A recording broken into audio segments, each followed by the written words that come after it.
Kakuranger 30 came out this week, and a lot of you guys probably know this, but this is my favorite Sentai of all time. I watched it during the pandemic, so it's one of those pandemic comfort shows that a lot of people have, like that one about the fucking Tiger King. And overall, it's a show about like growing up and like finding independence and stuff like that. And I related a lot to the themes at the time. It was kind of one of those shows that were like I watched it at the perfect time in my life, if that makes sense. So when they announced that they were doing a 30th anniversary special, I knew I had to get my reactions to it on camera, and B, it kind of blew me away because I really wasn't expecting us to ever get one. Like the concept of doing a 30 years after was like unheard of, and now it's sort of ripped the seal off of, like, we could do anything now. Like we could do a live man 40 years after. Like we could really do whatever we want now. So just the premise of having this is really exciting.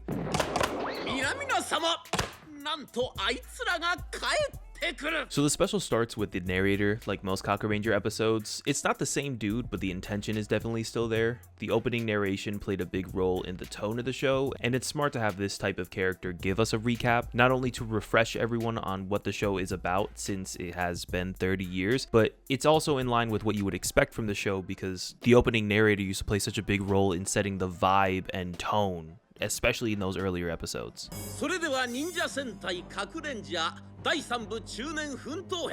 Alright, so some people I saw confused online about why this is part 3, like where the fuck was part 2. So the first season, or the first series, is divided into 2 parts. Like the second part is where it's like the Hidden Scrolls arc kind of starts part 2 of the series. It's dead ass like the first 25 and like the latter 25.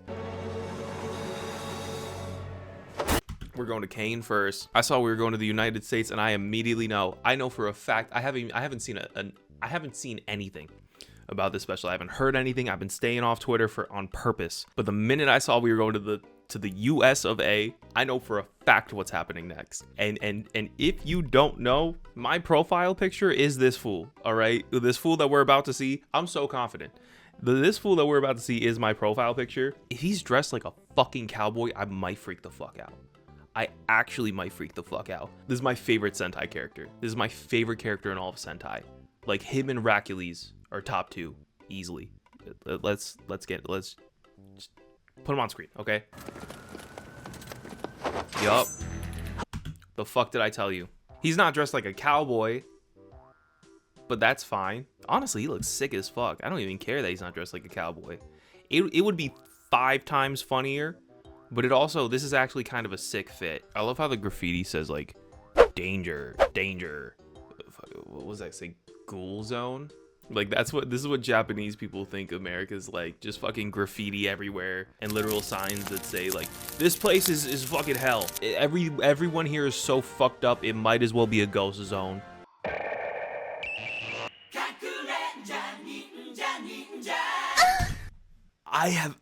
I've never heard that in HD, not to mention in widescreen. Yeah, like the Morphers used to be in like 4:3. Now they're like spread out more and shit, but they look so pretty in HD. This really is like a vanity shot. Like that's like the chrome and stuff like that. It looks so much better, dude. And like just hearing that in such crisp, high quality, dude. I'm in for a treat. I don't know about you guys. I'm in for a treat. All right. Yo, these are raw. Wait, look at these, like, the graphics. Dude, they look so good. Dude, they redid the fucking thing, dude. Bruh. They're literally redoing the entire intro, like beat for beat. This is incredible. You can even see it up here. Yo. I love these vanity shots, like the ones of them in the 90s before going into like what they look like today. It's huge for showing like, okay, this is what they were like and this is them today. Like, it's really cool to see. And I love that they gave Sekai the fucking goggles. This man is in business casual. He's eating down in office wear, right? But he still got the goggles. He still got the Digimon goggles. This fucks. Oh, dude. Not that scene. Yo, they know how to tug at the hard screen. Oh, dude, this is gonna fuck. I'm gonna cry on camera. If Ninja Man is in this, if they don't fucking put Ninja Man in this shit, I promise you I'm gonna get mad on Twitter. I'll post a picture of me shirtless on Twitter if they don't put Ninja Man in this fucking special. I'm gonna be so upset. Dude, they even redid the logo and shit. Like, it looks so good. The text over the screen, I'm literally stopping it every 5 seconds, but I can't stop stopping it. Like, I can't stop stopping the boom boom. All right, because it's just everything about it. Everything about this, like, I'm freaking it. It's like we're not even 3 minutes in, and I've been recording for 14. Like, I'm obsessed.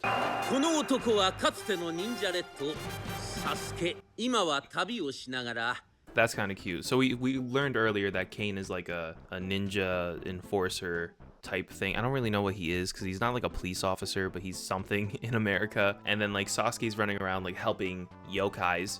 That's kind of sick, right? It's always going to be sick to see like characters from Sentai, what they're doing today after their shows have ended, especially after X number of years. And it's fun how they're commenting on like now he's older and shit like that. It's cute. This is cute.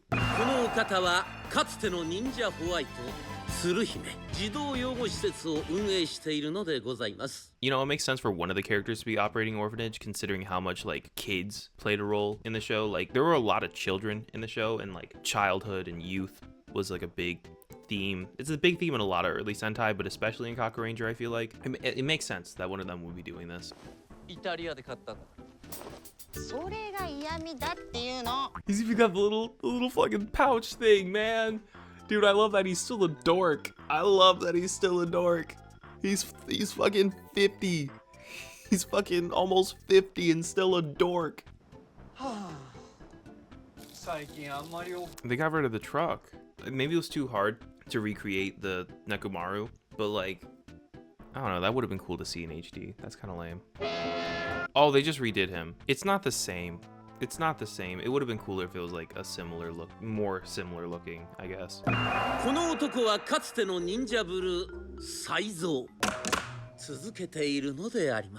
Saizou would be the least successful of the group. His whole thing is that he's literally the unluckiest man in the fucking world. He would be the least successful one still operating the crepe truck. That makes a lot of sense. That actually makes way more sense than you'd think. So at this point in the special, they introduced this teenager character named Goro. He was a child at Tsuruhime's orphanage and is now Sekai's adopted son. And it is his 18th birthday this week, which is why all the Kakurangers are being brought together. And he's actually a really important character, not only because he gives Sekai some much needed character development, as in the show proper, he was very selfish and self-serving, and now he's a whole ass father 30 years later. But he emphasizes a huge component of this special being reflective of what the Kakurangers used to be versus what they are now. Kakuranger was a very hip and trendy Sentai, and now they're older and a little out of touch. They used to be kids and now they're adults. There's some fun moments of Goro teaching them social media or new youthful things in the culture, or there's jokes that make the Kakurangers age out to be a punchline that have to do with Goro. Brody's got a hickey. They're trying to celebrate his birthday, but he's trying to celebrate his birthday. Yo.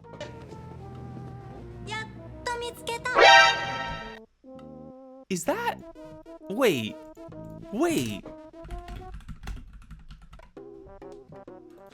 It fucking is. I was not expecting her to be in this show. That's crazy. It's weird seeing her outside of the normal fit. Like, just seeing her in cash is kind of weird.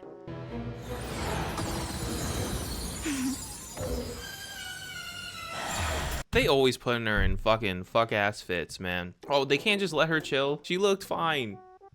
She looked fine there, man. They gotta make Shorty dress like Elsa. Come on.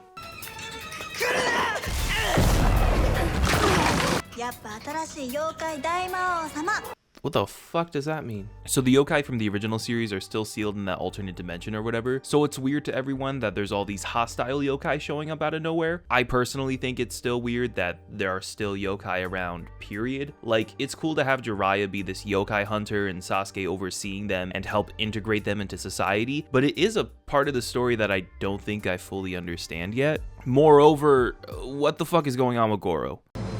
現代で人の悪意や憎しみのエネルギーが一番溜まる場所。Oh. So these are modern yokai. That explains like the little 0-1 binary code pattern that pops up whenever they're like doing certain shit. That's kind of cool. Okay. They busted out the whole gang. I wasn't even expecting these fools to come back. That's kind of crazy. It is really cool though, because now it feels like a party. The gang's all here. All you're missing is Ninja Man. And it's unfortunately already been spoiled for me who else is in this special, but I'm not gonna say it yet, because I know that if you've seen the show, you know who's coming, and I'm very excited to see them. If Ninja Man don't show up, I'm posting a picture of me shirtless on Twitter. Goro no hontou no chichouya wa Kikoshi Junior nano. What the fuck? They adopted Junior's kid? What? That's a crazy plot twist. So he's not even any part dude. He's just all yokai. This is written like a telenovela. Could you imagine this fool? Absent father.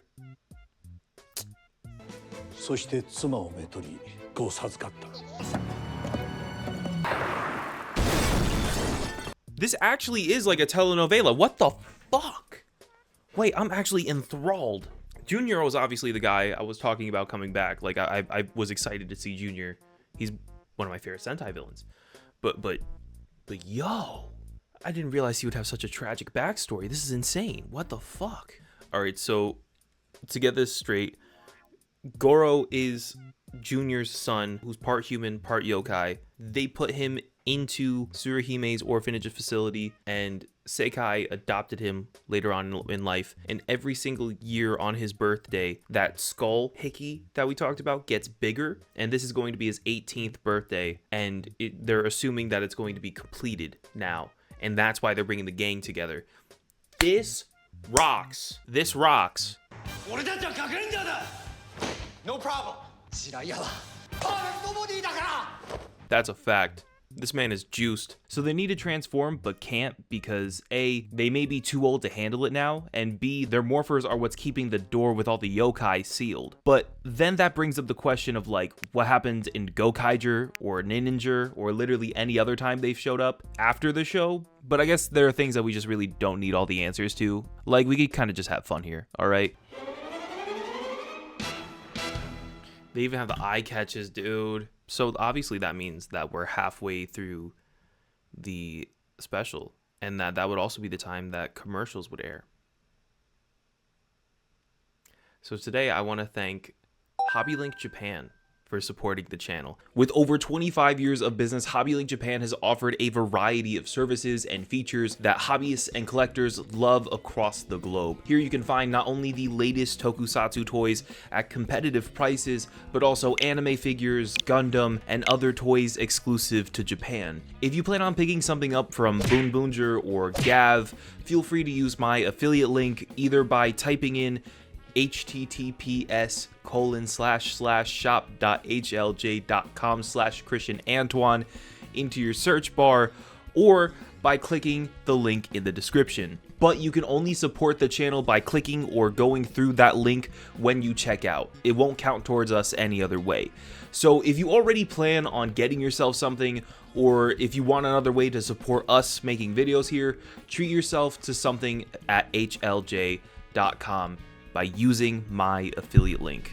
We also have another announcement, and that's that I will be at PMC Power Morphicon for the entire weekend. If you plan on being there, please feel free to say hi.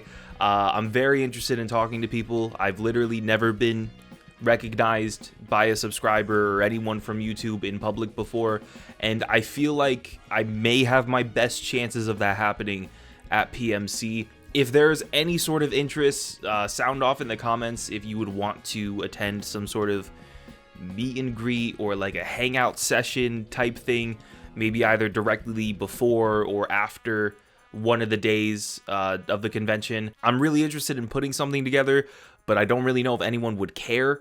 But just to recap, thank you so much to HLJ.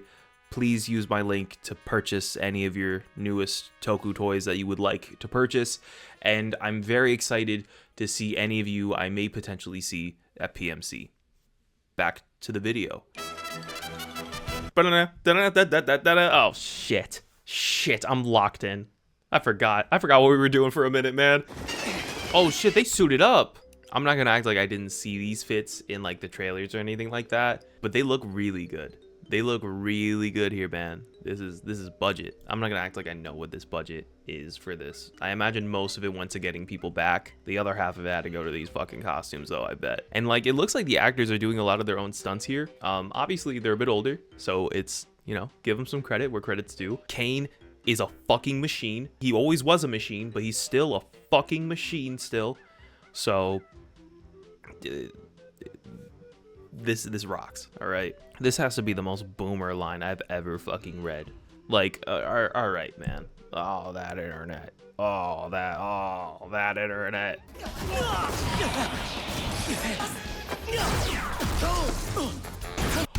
Wait, where? I'm doing the soy phase. I'm literally, dude. There's what? Hold up. Ninja Man's here.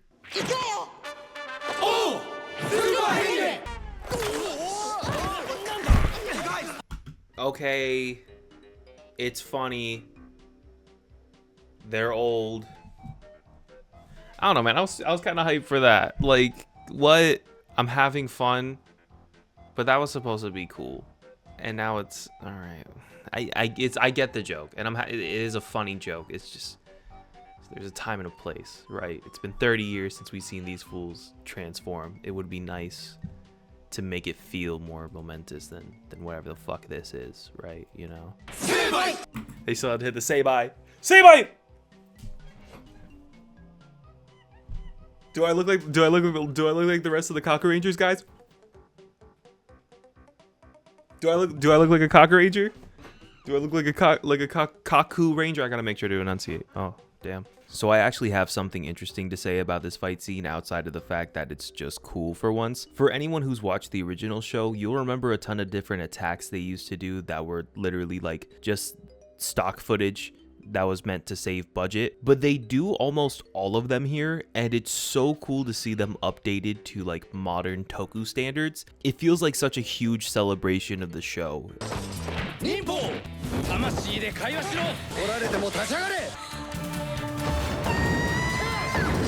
Those two are such a fun duo. That's a fun way to like bring them back together without having to make it like overly dramatic or whatever. Just like showing them just interacting with each other still, because they had such a good dynamic together. I love seeing that. Look at this thing. They pulled that bitch out the closet for this. Look how worn it is. Oh, Muteki Shogun's just here.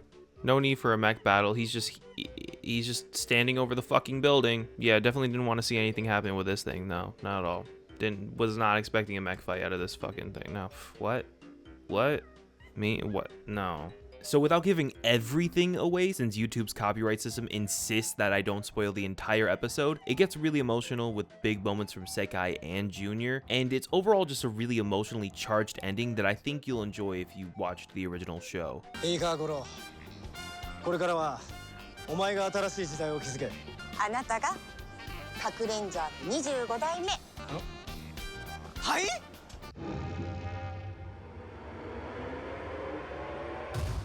You can't just end it on a cliffhanger. I'm not gonna let y'all fucking do that. What?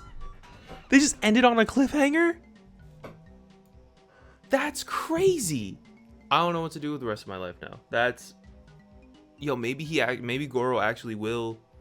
Maybe they're setting it up for another special where Goro actually does take on one of the powers.